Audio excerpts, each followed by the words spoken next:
Hey everybody, it's GGB, and today we're going to be talking about the Pinstripe Bowl. There's 3 bowl games today. On the bright side, everyone, the SEC's 0-4. Let's go! Remember, they only have like 5 bowl games left, so we're halfway there, guys. All we need is UNC to beat South Carolina, Purdue to beat Tennessee, Michigan to beat Georgia, Cincy to beat Alabama, and Kansas State to beat LSU, and the SEC will have gone completely defeated this year, guys. So thank goodness. So happy. So ecstatic that, actually, I forgot about Baylor also has to beat Ole Miss. I'm sorry about that one, too. So there's some things that need to happen on the rest of the way, but regardless, 250 we got Maryland, which sits at 6-6, playing Virginia Tech, which also sits at 6-6, a pretty even matchup. Maryland favored by 4 points on ESPN.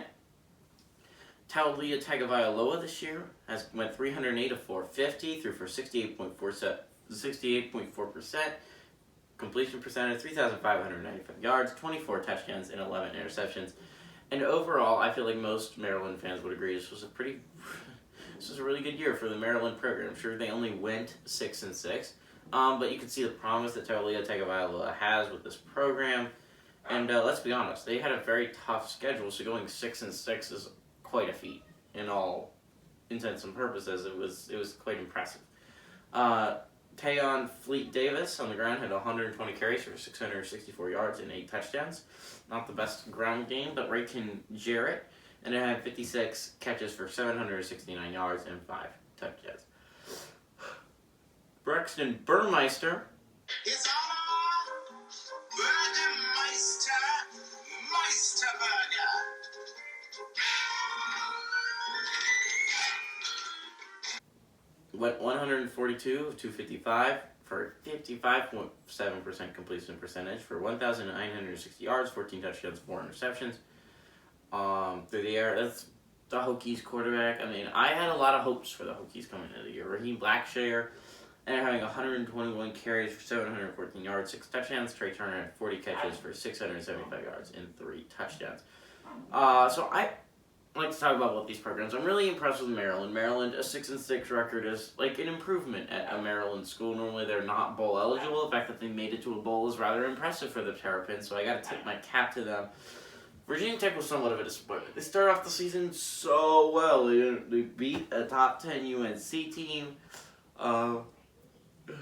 They were undefeated heading into that road game against West Virginia. They had a chance at the end of the game there to win the game. 4th and goal from like the 2-yard line and was unable to convert, and that kind of defined their season. After that, they were kind of never the same. They ended up losing a game to Notre Dame by 3 points later on in the year after having like an 11-point lead late in the 4th. They ended up losing that game.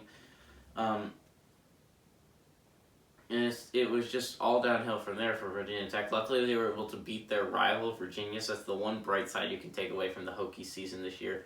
But overall, it was not a great season for them, obviously, because Fuente was fired. Their head coach was fired after the season. Their new head coach is Brent Pry. I don't know if he's going to be coaching this bowl game. I doubt it. Normally, new head coaches don't coach in their bowl games, but we'll see what happens with this program moving forward. As a Penn State fan, I know how good Brent Pry is. He's a very solid defensive coordinator. He's really made our defense top 10 for many years, simply because of he's very good at recruiting, and he's very good at teaching these kids how to play defense. So I'm excited to see how the defense molds for Virginia Tech. But remember, unlike other teams, Maryland and Virginia Tech have played a decent amount because Maryland was at one point in the ACC, so they played almost every year. Maryland is 16-5 against Virginia Tech all time, so this is a very close series. Last game went to Maryland, but the last 5 before that went to Virginia Tech. In bowl games, Maryland and Virginia Tech are both below 500. Maryland's 11-14 in ball games, and Virginia Tech's 13-20. So both these teams would like a win to get a little bit closer to that 500 mark. It's really kind of interesting. Virginia Tech I really think they have the talent there to be a really good football team. It's just that they haven't yet to put it together. I don't know. I really like Burmeister's running ability and playmaking ability, and he has a strong arm. If he can just work on that accuracy. Blackshear's a pretty solid running back, and Trey Turner is a really good receiver. Tagovailoa is also really good. I expect a shootout here. I think it's going to be really interesting. I expect the Hokies to come out on top, though.